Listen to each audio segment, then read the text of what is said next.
ദേവീ ചൈതന്യം പ്രപഞ്ചം മുഴുവൻ നിറഞ്ഞു നിൽക്കുന്ന നവരാത്രി കാലം ആഗതമായിരിക്കുകയാണ്. നമ്മുടെ ജീവിതത്തിന്റെ പൂർണ്ണത നമ്മുടെ സൂക്ഷ്മ ശരീരത്തിലെ ആധാര ചക്രങ്ങളുമായി ബന്ധപ്പെട്ടാണ് കിടക്കുന്നത്. നവരാത്രി എന്നത് ദേവീ ആരാധനയ്ക്കായി നിശ്ചയിക്കപ്പെട്ടിട്ടുള്ള വെറും 9 ദിവസങ്ങൾ മാത്രമല്ല, നമ്മുടെ ഉള്ളിലെ പരാശക്തി ചൈതന്യമായ കുണ്ടലിനിയെ ഉണർത്തുന്നതിനും 9 ചക്രങ്ങളിൽ ശാക്തയ ഊർജം നിറയ്ക്കുന്നതിനും വേണ്ടിയുള്ള ഏറ്റവും അനുകൂലമായ ദിവസങ്ങളാണ് നവരാത്രികൾ. നവരാത്രിയുടെ ഓരോ ദിവസങ്ങളിലും ആരാധിക്കേണ്ട ഓരോ ദേവീഭാവങ്ങളും ഓരോ ആധാര ചക്രങ്ങളുമായാണ് ബന്ധപ്പെട്ടിരിക്കുന്നത്. നവദുർഗാ ഭാവങ്ങളെ ആരാധിക്കുന്നതിലൂടെ നമ്മുടെ ഓരോ ആധാര ചക്രങ്ങളെ ഉണർത്തി അതിൽ ദേവീ ചൈതന്യം നിറയ്ക്കുവാൻ ഇതുവഴി സാധിക്കും.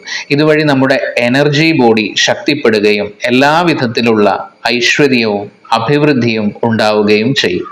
നവരാത്രിയുടെ 1-ാം ദിവസം ദേവി ശൈലപുത്രി ഭാവത്തിലാണ്. മൂലാധാര ചക്രമാണ് ദേവിയുടെ സ്ഥാനം. വന്ദേ വാഞ്ചിതലാഭായ ചന്ദ്രാർദ്ധകൃതശേഖരാം വൃഷാരൂഢാം ശൂലധരാം ശൈലപുത്രീം യശസ്വിനീം എന്ന ശ്ലോകജപത്തിലൂടെ ദേവിയെ ആരാധിക്കാം. 2-ാം ദിവസം ബ്രഹ്മചാരിണി രൂപത്തിലാണ് ഭഗവതി. ദേവിയുടെ സ്ഥാനം സ്വാധിഷ്ഠാന ചക്രമാണ്. ദധാന കരപത്മാഭ്യാം അക്ഷമാല കമണ്ഡലു ദേവി പ്രസീദതുമയി ബ്രഹ്മചാരിണ്യനുത്തമ എന്ന ശ്ലോകജപത്തിലൂടെ ദേവിയെ ആരാധിക്കാം. 3-ാം ദിവസം ചന്ദ്രഖണ്ഡ ഭാവത്തിലാണ് ദേവിയെ ആരാധിക്കേണ്ടത്. ദേവിയുടെ സ്ഥാനം മണിപൂരക ചക്രമാണ്.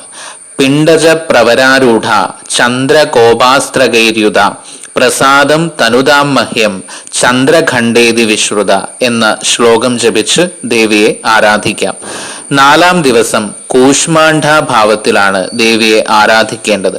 ദേവിയുടെ സ്ഥാനം അനാഹത ചക്രമാണ്. സുരാ സമ്പൂർണ്ണ കലശം രുധിരാപ്ലുതമേവച ദധാനാ ഹസ്തപത്മാഭ്യാം കൂഷ്മാണ്ഡ ശുഭദാസ്തുമേ എന്ന ശ്ലോകജപത്തിലൂടെ ദേവിയെ ആരാധിക്കാം. 5-ാം ദിവസം സ്കന്ദമാതാ ഭാവത്തിലാണ് ദേവിയെ ആരാധിക്കേണ്ടത്. ദേവിയുടെ സ്ഥാനം വിശുദ്ധി ചക്രമാണ്.